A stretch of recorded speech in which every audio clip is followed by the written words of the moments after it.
Well, this is pretty much my last bowl blank from the wall. I do have some other bowls back there, but they have some issues that I don't feel like dealing with right now. I think I'm gonna make it another little box. I have some scraps of other wood over here I think could be lids. So I'm just gonna mount this in here, finish the bottom basically, and then turn it around and do the top.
Well, this turned out alright, I guess.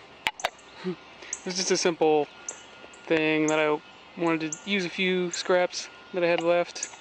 This is mahogany. The only problem is the torn out grain here when I drilled this hole to put the dowel in there. But I think it's kind of cute. We'll see you next time in Cammy's garage.